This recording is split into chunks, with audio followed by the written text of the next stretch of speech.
Welcome to Enemies of the Mind, where we explore the hidden battles that shape our thoughts, our lives, and our faith. In each episode, we dive deep into the mental and spiritual challenges we all face, and how we can overcome them.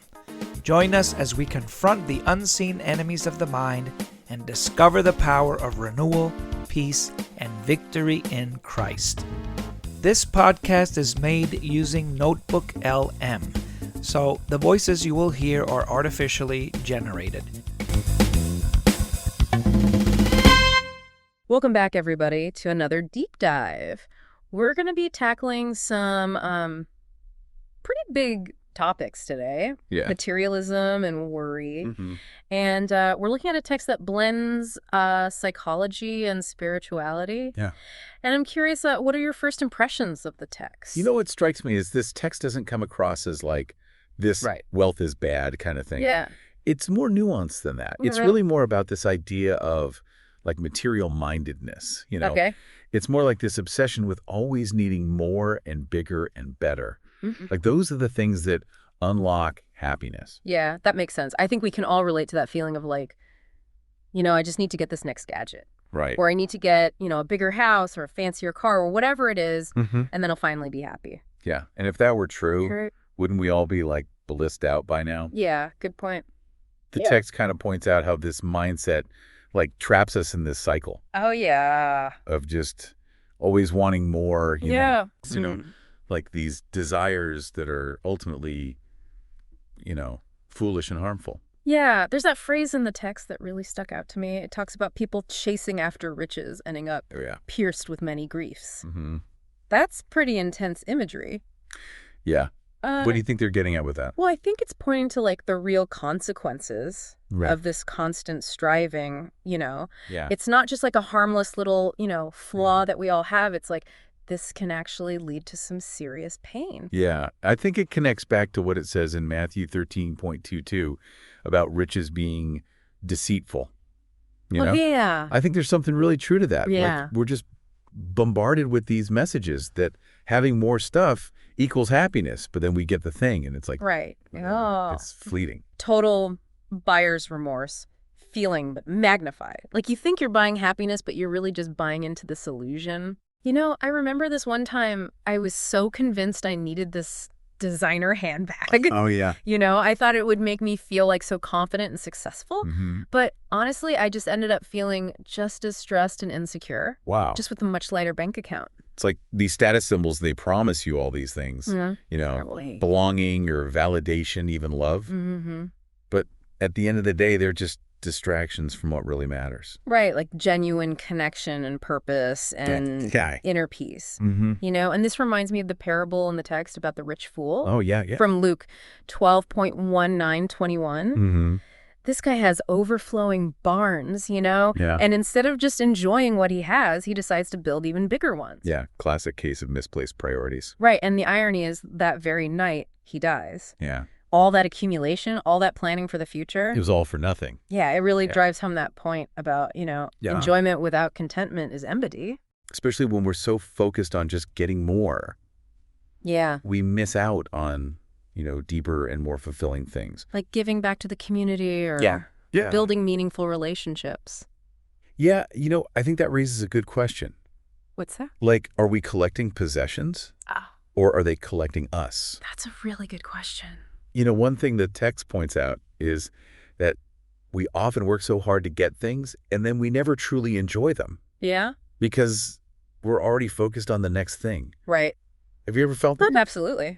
I think it's something we all struggle with to some extent. It's like the grass is always greener mentality, you know. But maybe the text is right. Maybe true contentment comes not from having more, but from appreciating what we already have. I think that's a great segue into talking about the second big enemy of the mind that the text explores. Worry. Just like materialism, worry steals our peace. And it blocks our ability to really grow and connect with what matters. Now, what I find interesting is that the text doesn't just say, don't worry, be happy. It actually gives us like practical reasons why worry is not only unhelpful, but also a sign of misplaced faith. Like in Matthew 6.2534, Jesus says, "Can any of you add a single moment to his lifespan by worrying?" That's such a good point. Right. It's like a total reality check.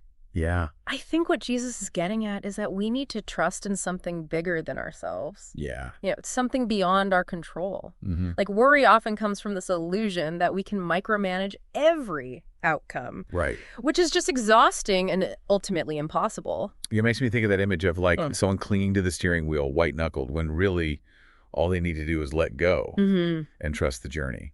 That's a great image. And the text kind of connects that to worry being a sign of a mind that's trying to control things instead of surrendering to what is. And then the text introduces us to someone who embodies this shift from control to surrender. Okay. The Apostle Paul. Yeah. In Philippians 3.7-11, he talks about considering all his worldly achievements as dung. Wow. Compared to the value of knowing Christ. Yeah. It's like a total 180. That is wild. Right. It makes you wonder, like, what happened there? Yeah, like what led to that kind of transformation? To really understand that. Yeah. I think we need to look at Paul's life before he had this big shift, you know? Like he was a highly educated, influential figure in his society. He had it all. He had status and power achievements. But then something changed. Yeah. He encountered something greater than himself. Okay. And it totally like reoriented his values. So it's not just about letting go of material possessions. Right. It's about surrendering to a larger purpose, like a deeper truth. Exactly. So tell me more about this knowing Christ. Yeah. What did that look like for Paul? And how did it change his life? So for Paul, knowing Christ, it wasn't just about intellectual understanding or following rules. Right. It was like a profound experience. Right. It totally transformed So him. how does he describe this transformation? Well, he talks about it in terms of 4 key aspects. Oh, this is where it gets interesting. Yeah. Okay, I can't wait to dive into those 4 aspects. Let's do it. All right, so let's unpack those 4 aspects of transformation that Paul experienced. The first one he mentions is knowing Jesus. But he's not talking about like a casual acquaintance here, you know? Right. He's talking about this like deep, intimate understanding. Yeah, it's like moving beyond just knowing about someone to actually knowing them. Exactly. Like spending time with them, understanding their heart, seeing the world through their eyes. It's about connecting with like the essence of who Jesus is. And the text talks about how we can cultivate that through things like study of Scripture and engaging in thoughtful reflection and connecting with others who share a similar pursuit. Yeah. So it's like building a relationship with like a mentor or a guide? Yeah. Okay, that makes sense. What's the second aspect? So the second thing Paul emphasizes is knowing the power of Jesus' resurrection. Okay. And this isn't just about like a historical event. It's about overcoming, seemingly impossible challenges and finding strength in the face of adversity. So how do we tap into that power in our own lives? Yeah. Like that sounds a little abstract. Yeah, well, the text talks about this process of what it calls dying to self. Okay. Which I know might sound a little intense, but it's really about surrendering our ego. Okay. And our need to control every outcome. You know, it's about letting go of those limiting beliefs and embracing the potential for growth and transformation. So it's like saying, okay, I'm not the center of the universe. Right. There's something bigger at play here. Yeah. And I'm willing to trust that process. It's about shifting our focus from me to we.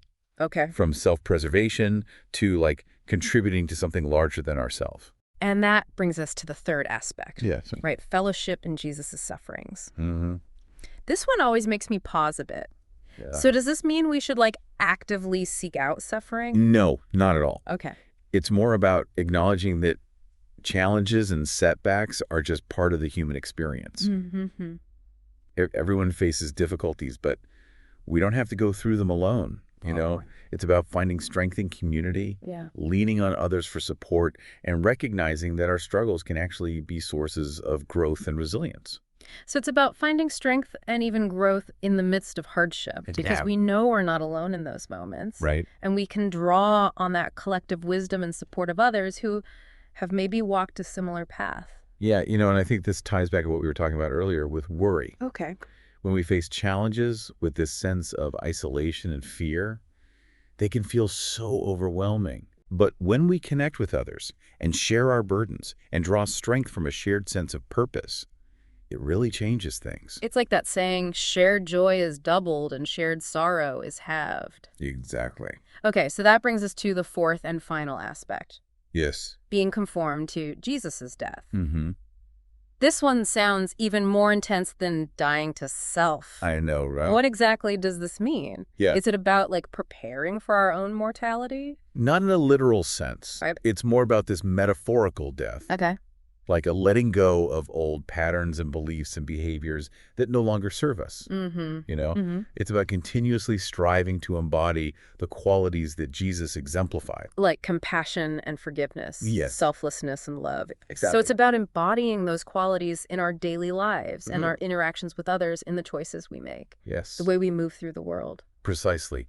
And it's interesting to think about this in the context of materialism and worry. You know, when we're consumed by those patterns, we're essentially clinging to this limited sense of self. Yeah. But when we die to those old patterns, we open ourselves up to a more expansive way of being. It's like we're shedding a skin that no longer fits, allowing ourselves to grow and evolve into something new. I love that. And, you know, this brings us back to the practical application of all this. Okay. Like, how do we actually overcome those ingrained patterns of materialism and worry? Right. And cultivate this renewed mindset? Yeah, like, give me the actionable advice here. Well, the text offers some really tangible guidance. Okay. It boils down to 3 key practices. All right. I'm ready, lay 'em on me. So the text breaks it down into prioritizing spiritual growth, serving others, and practicing what it calls godly stewardship. Okay, I like it. Let's unpack those one by one. What does prioritizing spiritual growth actually look like in everyday life? Yeah. Is it about, like, meditating on a mountaintop or something? Well, it doesn't have to be that dramatic. You know, It's really about making a conscious shift in our mindset. Okay. Like in Colossians 3:1-3, it talks about setting our minds on things above, you know, not just on earthly concerns. It's about connecting with a sense of purpose and meaning that goes beyond the material world. So how do we actually do that? Right. When we're constantly bombarded with messages about what to buy and how to look and what to achieve? Yeah. You know, it's easy to get caught up in all of that. It definitely takes effort. Yeah. But there are some really practical ways to cultivate this shift. Okay. The text suggests things like spending time in reflection, Okay. connecting with nature, engaging in creative pursuits, Okay. or even just being present in the moment. You know, Right. These practices help us to reconnect with ourselves and tap into a source of peace and contentment that isn't dependent on external things. Yeah, it's about, like, creating space for stillness and reflection amidst the busyness of life. Exactly. It's like hitting the pause button on the constant stream of I want and remembering what truly nourishes our souls. And, you know, the text also talks about the importance of community in this process. Oh, yeah. Surrounding ourselves with people who share similar values, Yeah. you know, who inspire us to grow, who support us through challenges, can make a big difference. It's like having a network of gardeners. Yeah. Each tending to their own plot, but also sharing tips and tools and helping each other out. I love that analogy. Right. Speaking of community, let's move on to the second practice, serving others. Yeah. The text suggests that focusing on the needs of others can actually be a powerful antidote to materialism and worry. Really? How does that work? Well, when we're so consumed by our own wants and desires, you know, it's easy to get caught up in that comparison game. Yeah. You know, we start to believe that lie that our worth is tied to what we own or what we achieve or how we look to others. Right. But when we shift our focus outward to serving and loving others, something incredible happens. What happens? Our perspective changes. We start to see the world through this lens of compassion and empathy. You know, we realize that true fulfillment comes not from accumulating things, Right. but from making a positive impact on the lives of others. So it's about finding purpose and meaning in something bigger than ourselves. Exactly. And there are so many ways to serve. Yeah. You know, it might be volunteering our time at a local charity, or mentoring a young person, or even just offering a listening ear to a friend in need. Right. You know, it doesn't have to be grand or complicated. Every act of kindness, no matter how small, can make a difference. That's so inspiring. And I imagine that focusing on serving others also helps us shift our attention away from our own worries. Yeah. Gives us a sense of perspective and purpose. Absolutely. It's like they say, the best way to forget your own problems is to help someone solve theirs. I love that. Okay, so we've covered prioritizing spiritual growth and serving others. What about godly stewardship? What does that entail? Well, this practice is all about recognizing that everything we have, our time, our talents, our resources, is a gift. Okay. It's about using those gifts wisely, generously, and in a way that aligns with our values and contributes to the well-being of ourselves and others. So it's not about denying ourselves nice things or living like a super minimalist lifestyle? No, not at all. It's about being mindful and intentional with how we use what we've been given. Exactly. It's about cultivating a spirit of gratitude and generosity. Mm-hmm. It's about recognizing the abundance in our lives and using it to make a positive difference in the world. Right. And it's interesting how often when we give freely, we receive even more in return. Oh, totally. Not necessarily in material wealth. Right. But in joy and fulfillment and a deep sense of purpose. It's like they say, the more you give, the more you have. I love that. I think these three practices, prioritizing spiritual growth, serving others, and practicing godly stewardship, they all work together to create like this powerful force field against materialism and worry. Yeah, it's like we're building this fortress of peace and contentment in our minds. I like that. Brick by brick, Yeah. With each act of service, each moment of reflection, each conscious choice to use our resources for good. So as we wrap up this deep dive, what's the one message you hope our listeners take away with them today? I hope they leave with a sense of hope and empowerment. Materialism and worry can feel like these overwhelming forces in our lives. Yeah.